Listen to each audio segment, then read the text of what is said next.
I have 100 days to speedrun All the Mods 8. My goal is to create the All the Mods star. To get this, I'll need to automate almost every big mod in the pack, defeat all of the bosses along the way, and gather millions of items just to craft this one star. And to make things even harder, I've got to do all of this with my sidekick, Body Engineers, the Moose. This star usually takes hundreds of hours, but can I speedrun it in 100 days? If you want to find out how it's done, make sure to stick around as we dive right into day one. Body, what are you doing? We need to go! Just like every playthrough anyone has ever done, we chop down a tree first. Except this time, we're going to do something different. I'm not going to be just making basic tools. First, we make a crafting table. Then, we put it on a stick. This allows me to craft directly from my inventory instead of having to use a crafting table each time, which will save me tons of time. Now, instead of making tools, we're going to make something even better.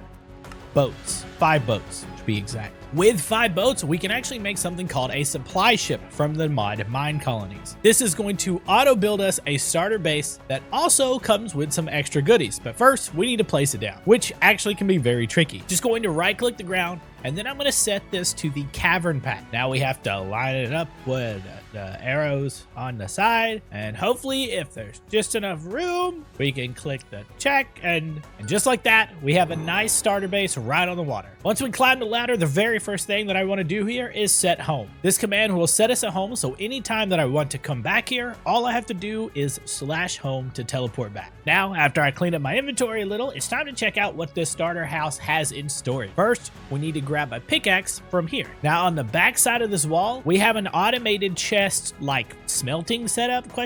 This would be cool for vanilla, but we don't need all of this right now. This is modded. I'm just gonna break the trapdoors down first, and then we're gonna check this chest, which has a full stack of iron. This is exactly what we need to make our starter tools. I want to make an iron pickaxe, but instead of just having a normal iron pickaxe, I'm going to run it back through the crafting table, and this will give me a silent gear pickaxe. This pretty much makes it where if it breaks, I can fix it instead of having to craft a whole new. Now, I just need an iron axe, so using that axe, I'm going to break out all of the chests, and then I want to make sure to grab all of these hoppers and furnaces too. Which inside of the furnaces, each of them have a half of a stack of coal, which is awesome. I have no idea what Body is doing. All right, so now I want to set most of my setup out here. With those out of the way, it's time to put down some chests and upgrade our furnaces. If I surround the furnace with iron, it'll give me an iron furnace, which will smelt everything faster, and it can be upgraded. I went ahead and turned the other one into an iron furnace as well. Another cool part about this is that I can automate this easily. For starters, I'm just gonna place a chest right on top of the furnace. Then I can just set the furnace to automatically pull and push items from it. Just gotta set up the sides right, and it's good to go. Now, anything that I want smelted just needs to go in this top chest. Speaking of which, we're going to convert those hay bales back into wheat and then turn the wheat into bread. We'll throw the bread into the furnace so it can make us some toast, and we'll throw in some coal so that way we have it cooking. So while that's cooking up, if you like this video, make sure to hit that like and sub button if you haven't. We're steady on our way to 10,000 subs, and if you want to be a part of that journey with me, it will be absolutely amazing. Now we need something to help with our storage situation, and coal is exactly what we need. We're going to take and make 2 barrels and then surround them in coal, and this will give us 2 danks. Danks are actually really useful because they store several stacks of items and keep our inventory clear, especially when we're mining. On one of them, I'm going to use it to store items like cobblestone, just pretty much anything that we're going to pick up when we mine, and I need to set this pickup mode to red. We'll set this up a little bit better when we have more items, but there's a few more extra things that I want to get off of the ship. If you break the blocks right in front of this ladder leading up to the 2nd floor, you can find a block of gold and a block of coal. Now we want to head upstairs, and at the very front of the ship, there's literally an ender pearl in an item frame. And this is incredibly important for the run. And if we go to the very bottom of the ship, in these racks right here, we can find a full set of chainmail armor. This ship is actually really nice, by the way.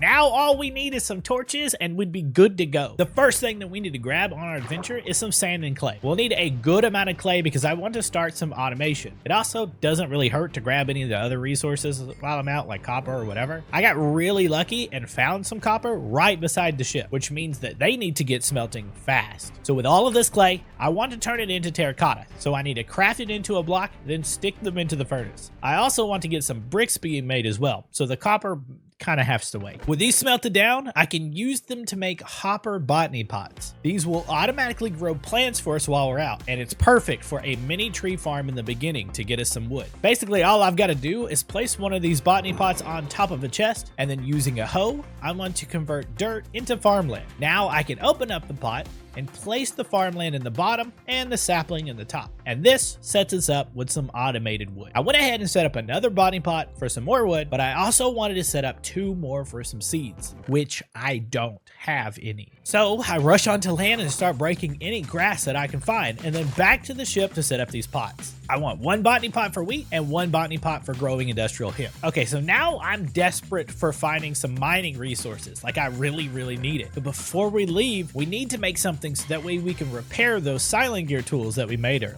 So we're gonna take some logs and mix it with some flint to get some template boards. And then using those boards, we can craft a repair kit. Now we're ready to go mining.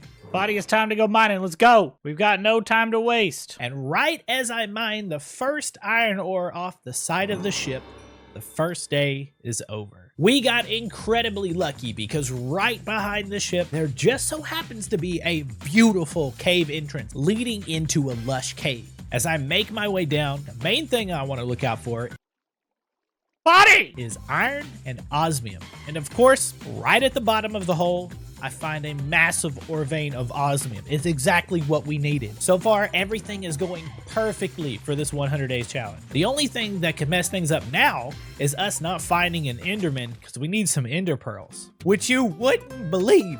There was an enderman hiding right beside some iron. Of course I had to fight him, and just my luck, he dropped another ender pearl.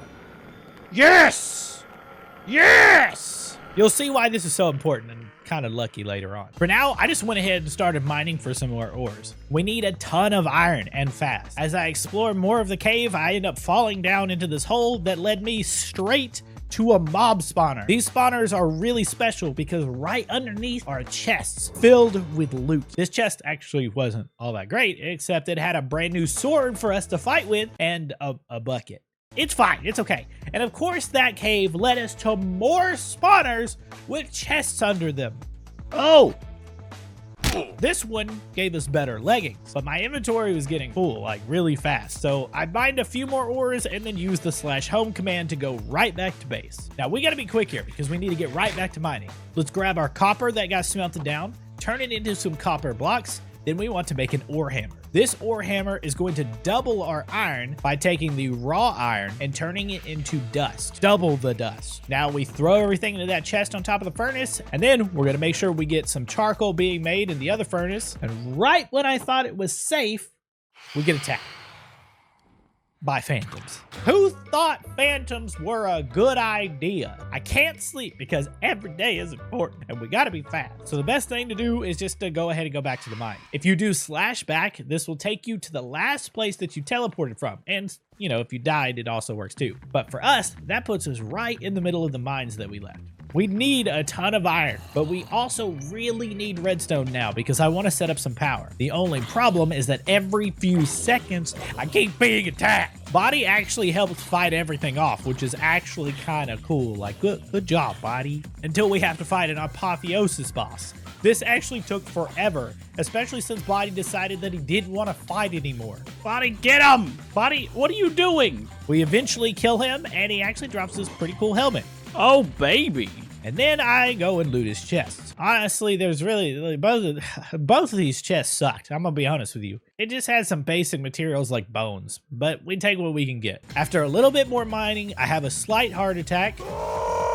And we head back to the base and check out our furnace. And oh baby, we have some osmium smelted. There are 2 big reasons that we need osmium, but the most important reason why is because it makes the best early game tools and armor, like literally better than diamond. So I made myself a new chest piece and some boots. And then, using the template boards, I went ahead and made an osmium pickaxe from silent gear. This way we don't burn through our iron. Of course, it's still nighttime, which means the phantoms are still there. So I had to do all of this from the safety of inside the ship, okay? Look, those phantoms are annoying. I don't know what to tell you. We still don't have enough redstone though. So it's time to head back, hopefully for the last time. Except I noticed something on my mini-map. Out of all of the luck that I've gotten so far, this has to be impossible. Sure enough, this spawn put us right beside the best structure to spawn near, the forge. This is a massive dungeon filled with mobs and loot, and not just any loot, but nether loot. I took out the guard that was standing outside and began to break my way in. Hopefully, I can get inside to a chest without having to fight anything at all. And look at that. There's 2 chests and no one is around. Maybe I can just sneak over to the... Oh, that's not good. Run, buddy, run! Okay, so we're gonna have to come back to that later. We just go stick to our mission. Gotta get some redstone. But wait, buddy, what was that noise? Buddy, what did you do? After fighting everything off, we somehow got a diamond from one of the spiders. Whatever, we really need some redstone now. And of course, we break some redstone, scare off this little dude, and day 2 is officially over. I gotta pick up the pace. Right around the corner was a campfire with a brewing stand. After Buddy pushes me into the fire, I also picked up an anvil and decided to see if this chest was booby-trapped. I've had too many bad experiences, okay? Thankfully, there's no TNT under it this time, but the chest sucked. So after a quick trip back to the house to empty our inventory and pick up a water bucket, I stumble upon a beautiful cave system with tons of ore, as well as another little campfire with chests. Wait, did that chest just move?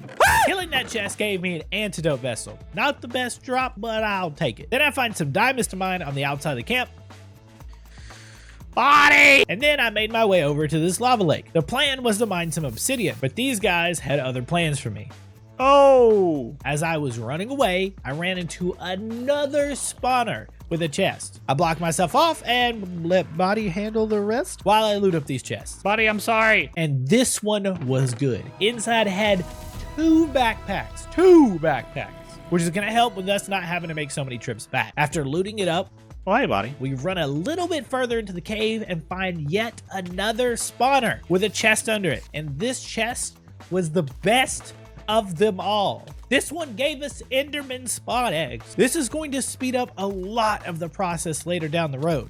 And this is incredibly lucky for us to find. Even though I wanted to look for more spawners, I quickly mined up some more redstone and some diamonds and headed back to base. After I emptied out my inventory, of course, it was nighttime, and that meant those annoying phantoms were back. Heading to safety, it was time to get our starter power going. First, we needed to make a metallurgic infuser from mechanism. If you didn't know this, you can actually place some redstone in the right side to give it power. Now, we just need to put 7 pieces of redstones in the left side, and then an osmium ingot here, and then we just wait for it to make a basic control circuit. After that, we put 5 pieces of iron in and we wait for that to cook up. While that's cooking, I want to make something else for our starter power, and it's called a player transmitter. We have most of the stuff that we need for it now, but we need to make something called an aerial pearl so we can use it on a zombie later. Now that we've made all of that, the iron should be done in the infuser. This gives us 5 infused alloys, and that means we have everything we need to make ourselves a wind generator. We can place this down and it'll generate our starter power without having to give it anything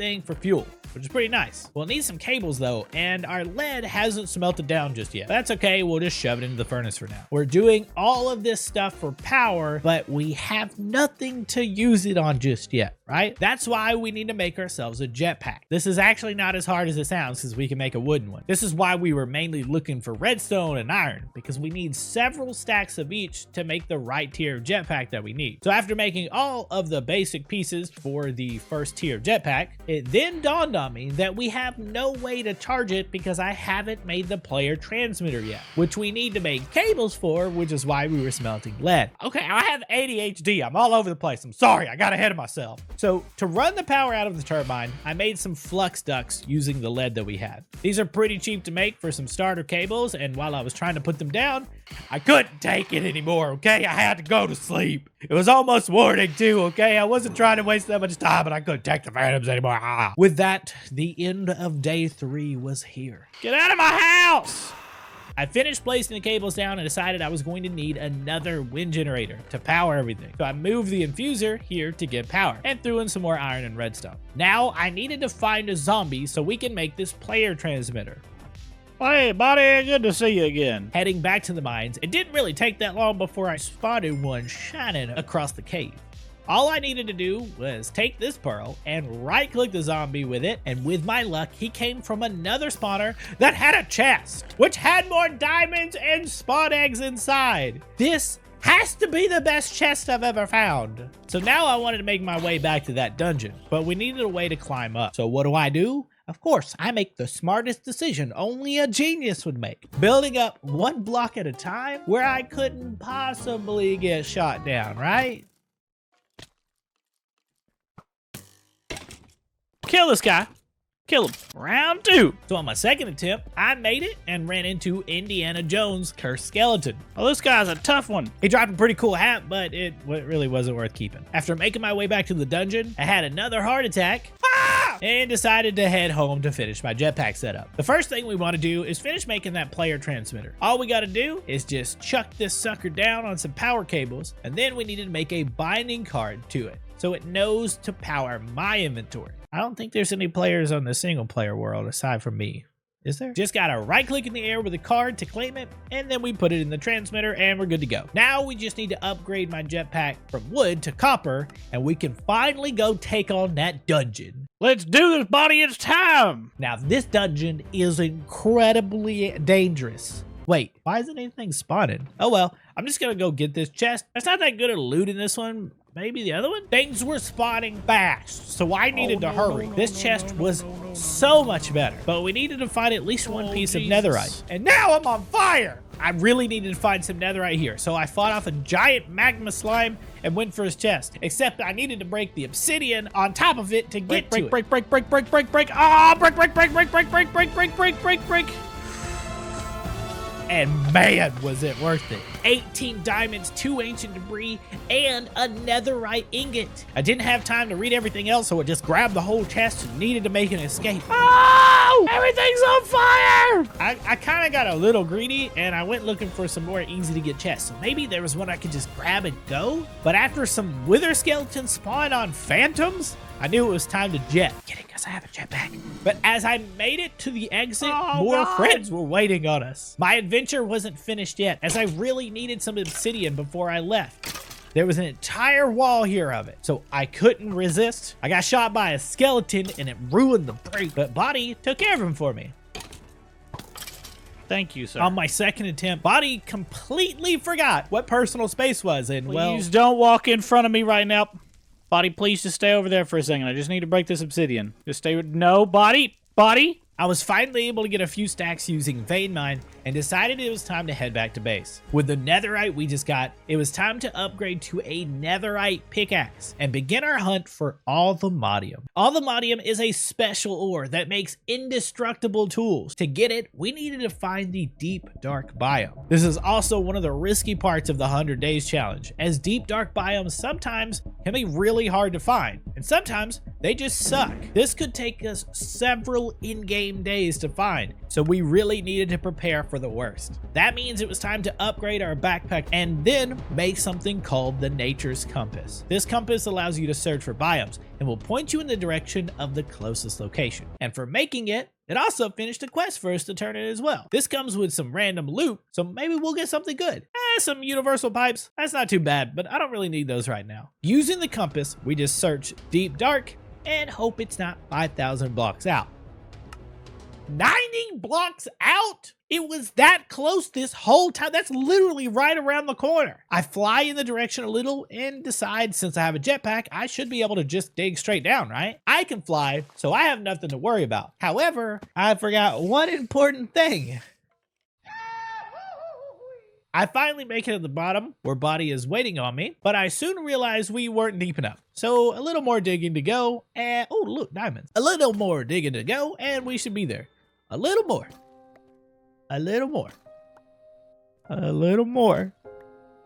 I'm starting to worry that this might be a bad biome. Eventually, my map even said we were in the deep dark, but there wasn't anything deep or dark about it. I guess we're kind of deep. I started to really worry until I spotted some skulk from across the lake. I had to take my chances because we needed to find some allthemods. As I fly over the lava, of course, I end up setting myself on fire as things just turn from bad to worse. The lava didn't seem like it was gonna end, so I had to just keep flying. Finally, I find land. And the best part, it was covered in skulk. Now we can really find some aluminium. Except I heard something.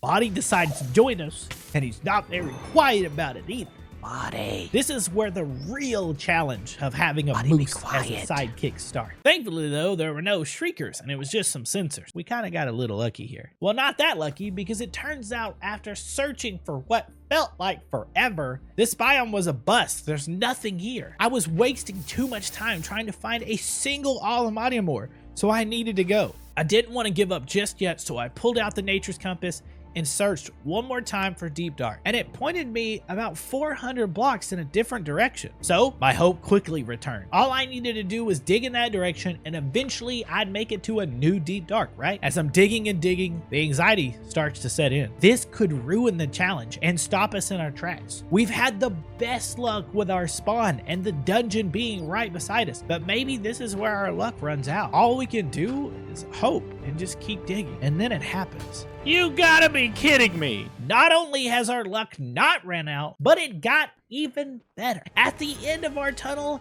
in all of its glory, there it was, all the modium ore.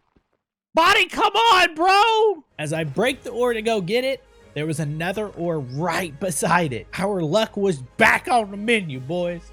Then this guy showed up and started bullying me. Ow!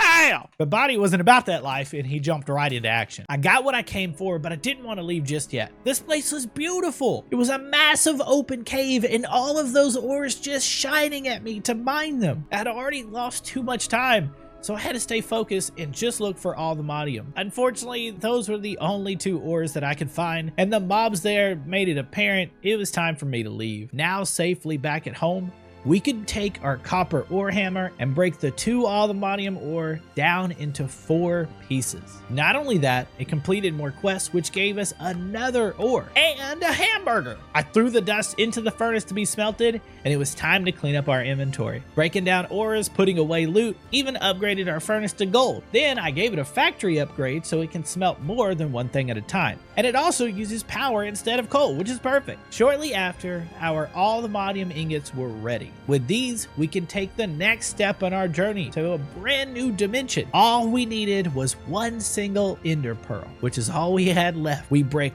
one ingot into some nuggets and then create ourselves the teleport pad. All we have to do now is place this down and right-click it to teleport to a brand new dimension. Buddy! Guys, if you like this video, make sure to hit that like and sub button. This is my first time really doing this kind of like speedrun voiceover kind of playthrough. So if you do like this, make sure to let me know in the comments below. I did want to note, sometimes the little day counter messes up, but trust me, I'm keeping track of it all with F3 and all that good stuff. So just keep that in mind. I'll try and fix it as we go along, but I don't want people being like, oh, Alfred, you know, maybe you're skipping some days. Trust me, I'm not. I promise. I can't wait for the next episode. So until next time, you guys stay safe, stay sexy, stay beautiful, and as always, bye!